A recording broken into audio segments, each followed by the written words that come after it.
Narcissist mother आपके life को destroy कर रही होती है, बर्बाद कर रही होती है, क्योंकि वो अपना पूरा फेलियर, नेगेटिविटी, अपने टॉक्सिक रिलेशनशिप्स वो आपके ऊपर पोर कर रही होती है।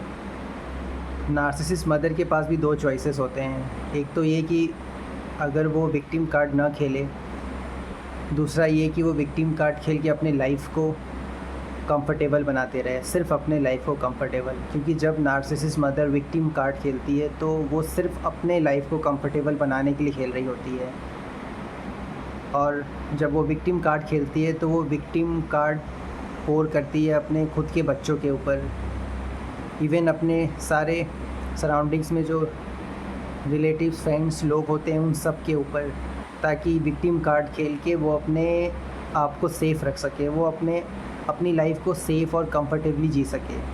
उनको इस बात से फ़र्क नहीं पड़ता कि उनका बच्चा इस विक्टिम कार्ड जो खेल रही हो उससे क्या उस बच्चे पे गुजरेगा, क्या फ़र्क पड़ेगा।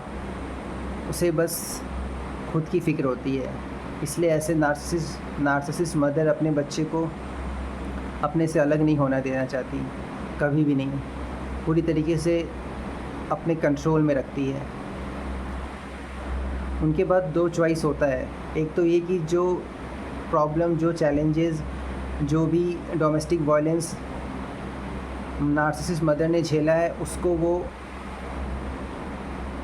भूल के अपने लाइफ को अच्छे डायरेक्शन में लेके जाए, लेकिन वो इस चॉइस को सेलेक्ट नहीं करती है। वो विक्टिम कार्ड खेलने का चॉइस ही सेलेक्ट करती है, और जिस वजह से वो कुछ टाइम के लिए अपने विक्टिम कार्ड को खेल के अपने बच्चों पे ये सारी स्ट्रैटेजी, सारे नेगेटिव चीज़ें पोर करके अपनी लाइफ को कुछ टाइम तक कंफर्टेबल बना सकती है, लेकिन हमेशा के लिए नहीं। क्योंकि जो उसने किया है उसको रिटर्न तो ये यूनिवर्स, ये डिवाइन, ये गॉड, ये लाइफ तो ज़रूर देता है।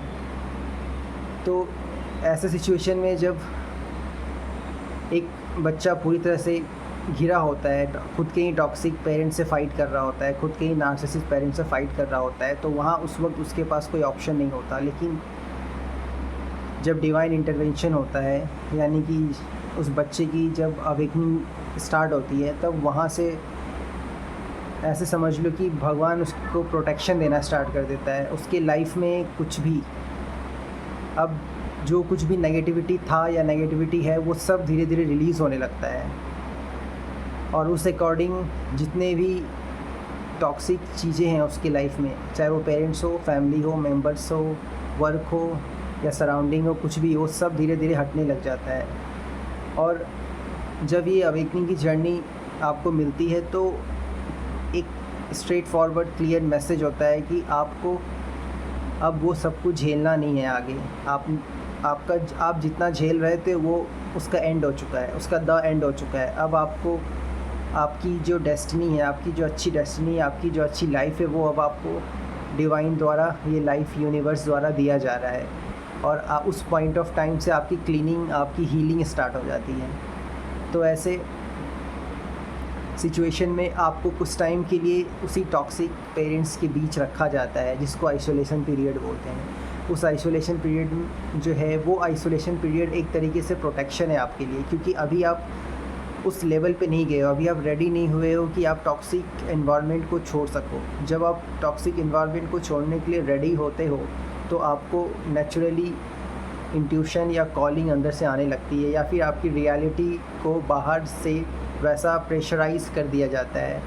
बाहर की रियलिटी आपको साइन देने लगती है कि अब आपका टॉक्सिक एनवायरनमेंट से निकलने का टाइम आ गया है। लेकिन फ़िलहाल अभी आपको आइसोलेशन में ही रखा जाना है, इसलिए आप अभी आइसोलेशन में होते हो। और इस आइसोलेशन में जो भी, ये आइसोलेशन एक तरीके से पहला और आखिरी इंटरेक्शन होता है नार्सिसिस्ट पेरेंट्स के साथ। इसके बाद जब आइसोलेशन से जब आप बाहर निकलते हो तो उसके बाद आपकी लाइफ में वो टॉक्सिक पेरेंट्स हमेशा के लिए चले जाते हैं, वो दूर हो जाते हैं। फिर अब वो आपकी लाइफ में कब आएंगे या नहीं आएंगे ये आप डिसाइड नहीं कर सकते। ये आप फिर अब ये डिवाइन या ये जर्नी ये स्पिरिचुअल पाथ ही डिसाइड करेगी। फ़िलहाल आप आइसोलेशन में होते हो तो पेरेंट्स से रिलेटेड जितने भी हीलिंग होती है, पेरेंट्स ने जो ट्रॉमा दिया है उनसे रिलेटेड जितनी भी हीलिंग है, वो सारे हीलिंग्स उसी आइसोलेशन पीरियड में होता है। उस आइसोलेशन पीरियड में आपका बहुत ज़्यादा पेरेंट्स के साथ बहस हो सकता है, फ़ाइट भी हो सकता है, बहुत सारी नेगेटिव चीज़ें हो सकती हैं, जिस वजह से वो नेगेटिव चीज़ें एग्जैक्टली उसी ट्रॉमा को हील करने के लिए कराई जाती है।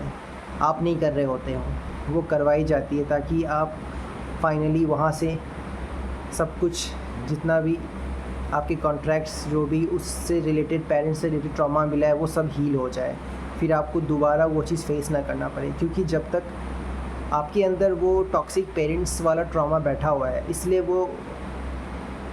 इसलिए उसका निकलना ज़रूरी है। इसलिए भगवान उस आइसोलेशन पीरियड में निकाल देता है, और जब पूरी तरीके से निकाल देता है तब आपको बाहर जाने की कॉलिंग आती है। उस टॉक्सिक पेरेंट्स को हमेशा के लिए छोड़ के नेक्स्ट लेवल का हीलिंग के लिए, नेक्स्ट लेवल का लेसन के लिए, नेक्स्ट लेवल का ग्रोथ के लिए आपको ये स्पिरिचुअल जर्नी आपको पुश करती है। फिर आपकी रियलिटी आइसोलेशन से चेंज होती है, तब आप घर के बाहर निकलते हो, बाहर जाते हो, जॉब वगैरह करते हो, फिर यहाँ से नेक्स्ट लेवल का चेंज आता है। पहला जो हीलिंग का प्रोसेस होता है उसमें आपको आइसोलेशन से गुजरना पड़ता है, और इस आइसोलेशन में पेरेंट्स ने, रिलेटिव्स ने जितना ट्रॉमा दिया है वो सारी चीज़ें आपको फेस करनी होती हैं।